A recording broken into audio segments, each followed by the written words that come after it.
আসসালামু আলাইকুম বন্ধুরা, কেমন আছেন সবাই? আশা করি সবাই ভালো আছেন, সুস্থ আছেন। আলহামদুলিল্লাহ আমিও অনেক ভালো আছি, সুস্থ আছি। সোনালী রান্নাঘর উইথ ভিলেজ ফুড চ্যানেলে আপনাদের প্রত্যেকে আবারও স্বাগত জানাই। আজকে আমি চিকেন পকোড়া বানিয়েছি, আর এটা দিয়ে একদম রুল ময়দা, আটা, কর্নফ্লাওয়ার কোনো কিছুই ব্যবহার করিনি, শুধুমাত্র চালের আটা দিয়ে ক্রিস্পি মুচমুচে পকোড়া বানিয়ে নিয়েছি।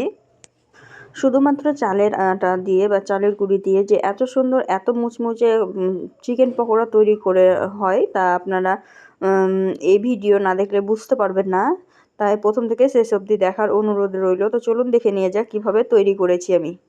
তো চিকেন পকোড়া তৈরি করার জন্য প্রথমেই লাগবে চিকেন। তো চিকেনগুলোকে আমি একদম পাতলা পাতলা করে কেটে নিয়েছি, যতটা সম্ভব ততটা পাতলা করে কেটে নিয়েছি। তারপরে দিয়ে দিলাম হলুদ গুঁড়ো, লঙ্কা গুঁড়ো, অল্প অল্প করে দিচ্ছি। আর এটা কিন্তু একদম ডাইরেক্ট তৈরি করব, মানে রেস্টে রাখার কোনো দরকার পড়বে না, একদম ঝটপট তৈরি হয়ে যাবে। তো এখন আমি দিয়ে দিলাম ধনিয়া জিরার গুঁড়ো, আর এখন আমি এর মধ্যে দিয়ে দিব অল্প পরিমাণে লেবুর রস।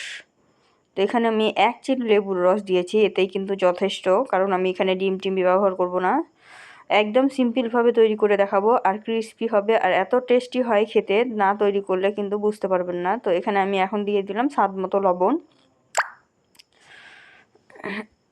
স্বাদ মতো লবণ দেওয়া হয়ে গেলে আমি এখানে দিয়ে দিলাম আদা, রসুন আর পেঁয়াজের পেস্ট 2 চামচ পরিমাণ। সব কিছু দেওয়া হয়ে গেল। এখন আমি কিন্তু হাত দিয়ে ভালোভাবে চটকে চটকে মাখিয়ে নিচ্ছি। দেখতেই পাচ্ছেন আমি হাত দিয়ে ভালোভাবে মাখিয়ে নিচ্ছি, আর এটা কিন্তু মেন, আপনাদেরকে হাত দিয়ে কিন্তু সুন্দরভাবে মাখিয়ে নিতে হবে। তো হাত দিয়ে আমি ভালোভাবে মাখিয়ে নিলাম, যাতে করে মশলাগুলো প্রত্যেকটা চিকেনের গায়ে ভালোভাবে লেগে যায়। দেখতেই পাচ্ছেন সুন্দর করে মাখিয়ে নিলাম।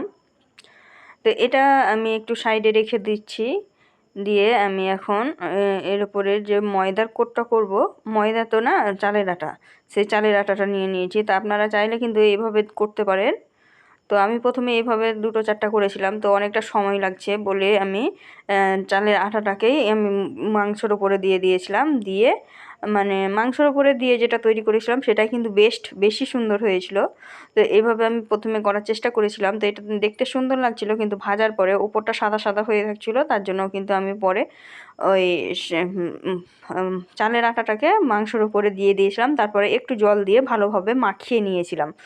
তো তোমরা কিন্তু এইভাবেও করে নিতে পারো, আবার চালের আটাটাকে মাংসের উপরে দিয়ে জল দিয়েও মাখিয়ে নিয়েও করে নিতে পারো। চালের আটা দিয়ে জল দিয়ে মাখিয়ে নিলে কি হয়, খুব তাড়াতাড়ি তৈরি করা যায়, আর কিন্তু মচমচে হয়, খুব সুন্দর হয়।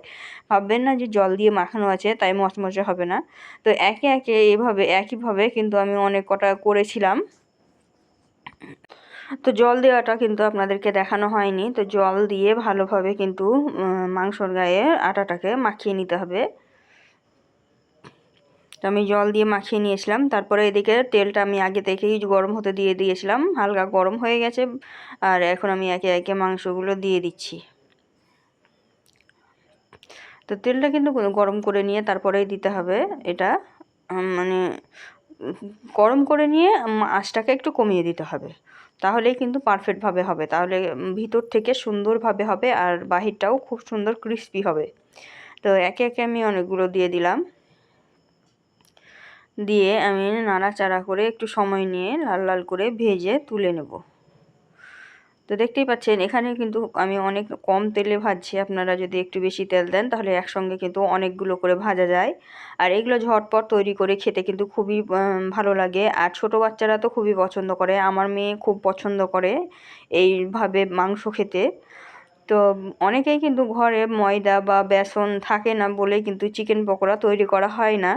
তো চালের গুঁড়ো দিয়ে কিন্তু সুন্দর চিকেন পকোড়া তৈরি করা হয়। যদি বিশ্বাস না হয় একবার হলেও বাড়িতে তৈরি করে দেখবেন। আমাকে তো খুবই ভালো লেগেছিল চিকেন পকোড়াগুলো, তার জন্যই কিন্তু আপনাদের সঙ্গে শেয়ার করলাম। আর আমরা যে কোনো জিনিস আগে নিজে তৈরি করে দেখি, যদি ভালো না লাগে তাহলে কিন্তু আপনাদের সঙ্গে শেয়ার করি না, কারণ আমরা আগে নিজের জিনিসটাই নষ্ট করি। যদি ভালো হয় তাহলেই কিন্তু আপনাদের সঙ্গে শেয়ার করি। তো এগুলো কিন্তু লাল লাল করে ভেজে নিয়েছি, তারপর তুলে নিয়েছি। দেখতেই পাচ্ছেন সুন্দর কালার এসেছে একদম। তো এটাকে তুলে আমি এখন একটা প্লেটের মধ্যে দিয়ে দিচ্ছি সরাসরি। এই তো একটা প্লেটের মধ্যে দিয়ে দিলাম, দিয়ে বাকিগুলোও কিন্তু সেম প্রসেসে আমি ভেজে নিয়েছিলাম। আর বাকিগুলো দেখে বুঝতে পারছেন যে এগুলো কিন্তু আগের থেকে আরও বেশি সুন্দর হয়েছে, কারণ এইগুলো কিন্তু আটাটা মাখিয়ে করেছিলাম। দেখুন আগেরগুলো কিন্তু একটু সাদা সাদা ভাব লাগছে, আর এগুলো পরে ভাজার পরে কিন্তু অনেকটাই কালার চেঞ্জ মনে হচ্ছে, আর এগুলো কিন্তু বেশি সুন্দর লাগছিল খেতে। তো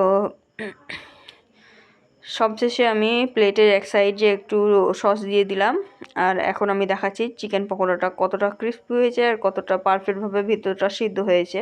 তো এইভাবে কিন্তু আপনারা অনায়াসেই খুব কম সময়ের মধ্যে তৈরি করে নিতে পারেন চিকেন পকোড়া।